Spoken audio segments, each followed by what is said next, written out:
Okay, we'll just have a quick look over our response. So we had to discuss just the solo singer's use of pitch and expressive techniques, focusing on melody, harmony, dynamics and expressive techniques. By doing the box way, we were able to stick to exactly what we needed to do and not get off track by starting to talk about the orchestra, or furthermore, only just talking about melody the whole time, which is a really common mistake, or just talking about expressive techniques. We kept being reminded that, we might want to mention harmony in there somewhere, and particularly dynamics, because it's so easy to talk about. So we have a melodic fragment there that we've managed to notate, which is always exceptional. We've got little annotations saying leaping, staccato, and then it's clearly shown. We've said it's used ornamentation, low gravelly notes, turns that melody into a descending sequence. Okay, another melodic fragment she used was that no, I won't be doing that again. Also uses legato, glissando as she slides to the lowest notes, and we've been able to draw it, so definitely the nutshells helped us there because we get used to how to draw each of these. I wouldn't have bothered drawing the ornamentation because she does it differently all the time. It's very difficult to notate. If it's difficult to notate, don't notate it. It's not worth wasting your time on it, and it will be unclear anyway. Then we've said that she uses this again, but instead of the staccato notes, she's turned them into nice, long, smooth legato notes. And the dynamic is quiet. Then she goes into the next section, which is legatos, ornamentation, improvisation over vowel sounds. Basically, she's scatting. Such as la, uses concord harmony in thirds with the backing vocals, and she's singing in French. Then in comes the other melodic motif that's used.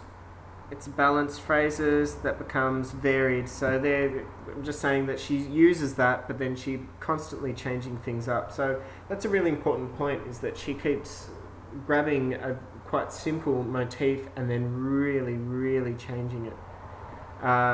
Uses crescendo there, could have written crescendo, don't know why I didn't, but at least I notated it. Spitting out and accenting some words with expression. Orchestral bursts, question, she answers. Probably could have clarified that a bit more. Loud bursts, contrast with the quiet voice. Good point about dynamics. Rubato, legato, quieter. High register, croaks the voice at times. More improvisation on the vowel sounds. So that's, just everything there really gives us a good indication of how that section sounded. Then we have use of sforzando there, and ending with loud dynamics, the belting and the vibrato. So down here, the solo singer uses contrast of expressive techniques and dynamics to build the climax to the end. Yes, you can definitely see that from here to here, the dynamics are gradually getting louder.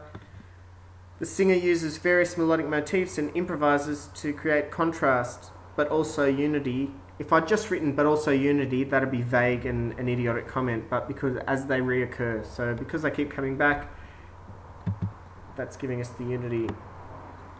The singer uses the full range of pitch and dynamics. Excellent point. Contrast legato with staccato, quiet with loud, head voice with chest voice, constantly doing a sort of black and white interpretation of this piece. Then, as the orchestra plays an ascending loud phrase, she contrasts with descending. So there's a lot of balance, really, is the main interpretation of this piece and how she's used everything. Right, let's have a look at the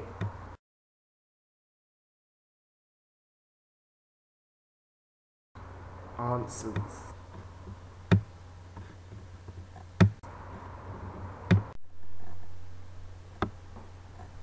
Okay, here's what the markers said. A light, delicate vocal sound is used, almost sotto voce at times, so we've said that she's used quiet dynamics, same thing. They've just got an extra step that said like sometimes she's really quiet, and also described the actual tone colour. This contrasts with the full sound, so when we're talking about head voice versus chest voice, it's the same thing. So we've got that one. Guttural sounds used occasionally, like clicks in the back of the throat, and also the guttural, like the that low gravelly sound I was talking about. That's another point there. They've just said it in a different way. The singer plays with the melodic line wavering above and below the melody. We've said improvises using the melodic motifs, except I think we've actually said it better. Some words are emphasised by the singer forcing the vocal tone. Well, we've definitely said that. We've said forced Sandow, and we've also said the spitting out part. Musical contrasts are achieved through dynamic contrast. Yes, we've said that. Slowing slightly at the end of a phrase, rubato. We said that, but we also named it properly. When the chorus enters singing melody, the soloist role becomes more of a counter melody. We've talked about the singing in harmonies. When it's double tracked, one track is like a counter melody. Yes, we've said that. Distorts words and syllables. That's a very good point. So by distorts, they mean changing the words around.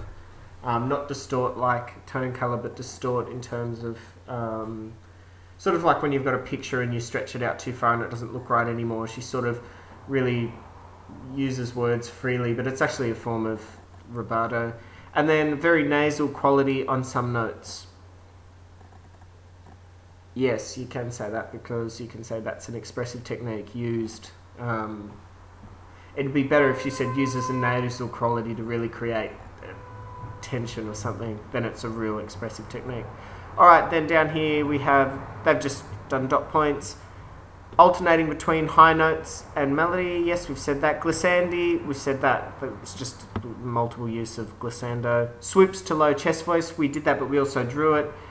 Ornamentation, melisma is just the use of legato and ornamentation. It's where you use a lot of notes. It's only for voice, and it's where you use a lot of notes, but over one syllable. So like one syllable, but used a lot of notes in between. Vocalizing to a neutral syllable. I like the way they've worded that. I would definitely write that down somewhere. A neutral syllable, so where we've said vowel sounds, a neutral syllable is a great way of describing what she did, much quicker than writing the vowel sounds. I really like that. Vocal harmony through overdubbing.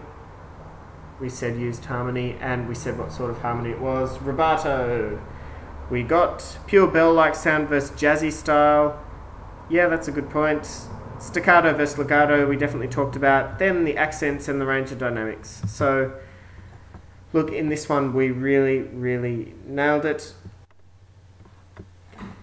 Okay, in this one, structure of response, we divided it up into sections, which, though wasn't necessary, it definitely made sure that we stuck to the question. We answered everything: melody, harmony, dynamics, and expressive techniques in quite a lot of depth. So that would be there. Valid points would also be there without a shadow of doubt. I mean, we said everything in the marking criteria. And examples, we notated some really good examples. I mean, if I could have on the computer, every time I mentioned an expressive technique, I would have just gone E.G. and then drawn it. Like for vibrato, I would have drawn the wobbly lines. But we still did extremely well, and musical terminology was awesome. I just keep in mind the neutral syllable is a really, really good way of saying what some people call doo-wops, which I hate, but calling it a neutral syllable is excellent. We nailed this one. It was definitely band 6, and I wouldn't hesitate if someone gave me that response to give it 20 out of 20. Well done, Frank.